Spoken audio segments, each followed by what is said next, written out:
ಭಾರತದ ವಿರುದ್ಧ ಬಾಂಗ್ಲಾ ಸಂಘಟನೆಗಳು ಕಿಡಿಕಾರ್ತಾ ಇರೋದು ಯಾಕೆ?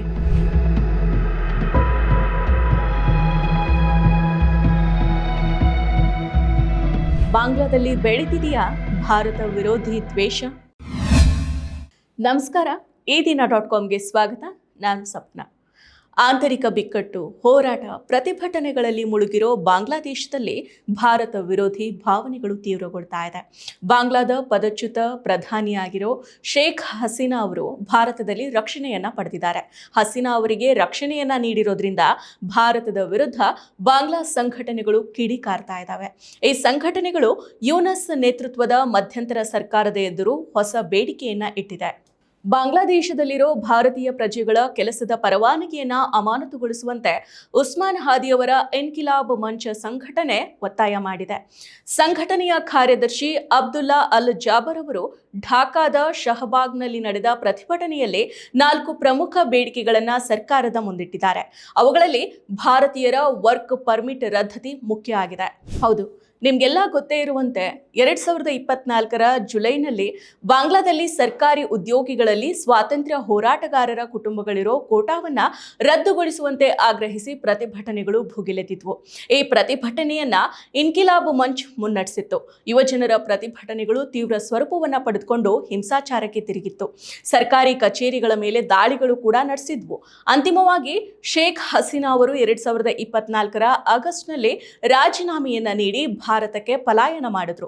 ಅಂದಿನಿಂದ ಅವರು ಭಾರತದಲ್ಲಿನೇ ಆಶ್ರಯವನ್ನ ಪಡೆದಿದ್ದಾರೆ. ಈ ನಡುವೆ ಹಾದಿಯವರು ಬಾಂಗ್ಲಾ ಜನರಲ್ಲಿ ಭಾರತ ವಿರೋಧಿ ಮತ್ತು ಹಸೀನಾ ವಿರೋಧಿ ಭಾವನೆಯನ್ನ ಬೆಳೆಸ್ತಾ ಇದ್ರು. ಆದ್ರೆ ಅವರ ಮೇಲೆ 2025ರ ಡಿಸೆಂಬರ್ 12ರಂದು ಢಾಕಾದಲ್ಲಿ ಅಪಹರಿಸಿದ್ರು, ಗುಂಡು ಹಾರಿಸಿದ್ರು. ಅವರನ್ನ ಚಿಕಿತ್ಸೆಗಾಗಿ ಸಿಂಗಾಪುರಕ್ಕೆ ಕೊಂಡೊಯ್ಯಲಾಗಿತ್ತು. ಆದ್ರೆ ಅವರು ಚಿಕಿತ್ಸೆ ಫಲಿಸದೆ ಡಿಸೆಂಬರ್ 18ರಂದು ಮೃತಪಟ್ಟರು. ಅವರ ಸಾವು ಬಾಂಗ್ಲಾವನ್ನ ಉದ್ವಿಗ್ನಗೊಳಿಸಿತು. ಢಾಕಾದಲ್ಲಿ ಮಾಧ್ಯಮ ಕಚೇರಿಗಳ ಮೇಲೆ ದಾಳಿಗಳು ಕೂಡ ನಡೆದವು. ಹಿಂಸಾಚಾರವೂ ಕೂಡ ಭುಗಿಲೆದ್ದಿತು. ಇದೆಲ್ಲದರ ನಡುವೆ ಹತ್ಯೆಯ 2 ಮುಖ್ಯ ಆರೋಪಿಗಳಾದ ಫೈಸಲ್ ಕರೀಂ ಮಸೂದ್ ಮತ್ತು ಅಲ್ಮ್ಗೀರ್ ಶೇಖ್ ಇವರು ಮೇಘಾಲಯದ ಮೂಲಕ ಭಾರತಕ್ಕೆ ಪಲಾಯನ ಮಾಡಿದ್ದಾರೆ ಅಂತ ಬಾಂಗ್ಲಾದೇಶದ ಪೊಲೀಸರು ಆರೋಪವನ್ನ ಮಾಡಿದ್ದಾರೆ. ಈ ಆರೋಪವನ್ನ ಭಾರತೀಯ ಬಾರ್ಡರ್ ಸೆಕ್ಯೂರಿಟಿ ಫೋರ್ಸ್ ಮತ್ತು ಮೇಘಾಲಯ ಪೊಲೀಸರು ನಿರಾಕರಿಸಿದ್ದಾರೆ.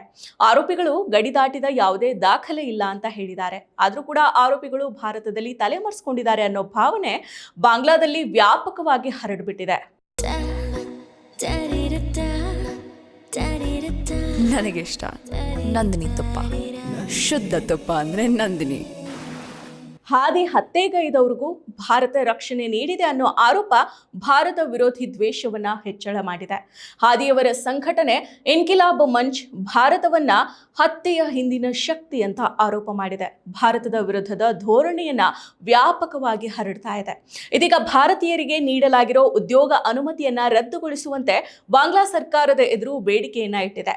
ಇಷ್ಟೇ ಅಲ್ಲದೆ ಆರೋಪಿಗಳ ವಿರುದ್ಧದ ವಿಚಾರಣೆಯನ್ನ 24 ದಿನಗಳ ಒಳಗೆ ಪೂರ್ಣಗೊಳಿಸಬೇಕು ಅನ್ನೋ ಗಡುವನ್ನು ಕೂಡ ನೀಡಿದೆ. ಕೊಲೆಗಾರ, ಸಂಚುಕೋರ, ಸಹಚರರು ಹಾಗೂ ಅವರಿಗೆ ತಪ್ಪಿಸಿಕೊಳ್ಳೋದಕ್ಕೆ ಸಹಾಯ ಮಾಡಿದವರು ಮತ್ತು ಅವರಿಗೆ ಆಶ್ರಯವನ್ನ ನೀಡಿದವರು ಸೇರಿದಂತೆ ಇಡೀ ಹತ್ಯಾಕಾಂಡವನ್ನ 24 ದಿನಗಳಲ್ಲಿ ಪತ್ತೆ ಹಚ್ಚಬೇಕು. ಆರೋಪಿಗಳನ್ನ 24 ಗಂಟೆಗಳಲ್ಲಿ ಭಾರತ ಬಾಂಗ್ಲಾಗೆ ಹಿಂದಿರುಗಿಸ್ತಿದ್ರೆ, ಅವರು ಭಾರತದಲ್ಲಿರೋ ಕುರಿತು ಯಾವುದೇ ಅಧಿಕೃತ ಹೇಳಿಕೆ ನೀಡದಿದ್ರೆ ಬಾಂಗ್ಲಾದೇಶದಲ್ಲಿರೋ ಭಾರತೀಯ ಪ್ರಜೆಗಳ ಉದ್ಯೋಗ ಪರವಾನಗಿಯನ್ನ ತಕ್ಷಣವೇ ರದ್ದುಗೊಳಿಸಬೇಕು ಅಂತ ಸಂಘಟನೆ ಆಗ್ರಹ ಮಾಡಿದೆ.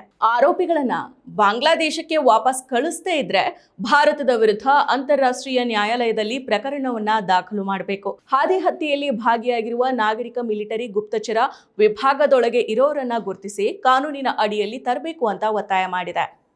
ಒಂದು ವೇಳೆ ಭಾರತೀಯರ ಉದ್ಯೋಗ ಪರವಾನಗಿಯನ್ನ ಬಾಂಗ್ಲಾ ರದ್ದುಗೊಳಿಸಿದ್ರೆ ಉಭಯ ರಾಷ್ಟ್ರಗಳ ನಡುವಿನ ಸಂಬಂಧ ಮತ್ತಷ್ಟು ಹದಗೆಡೋ ಸಾಧ್ಯತೆಗಳಿದೆ.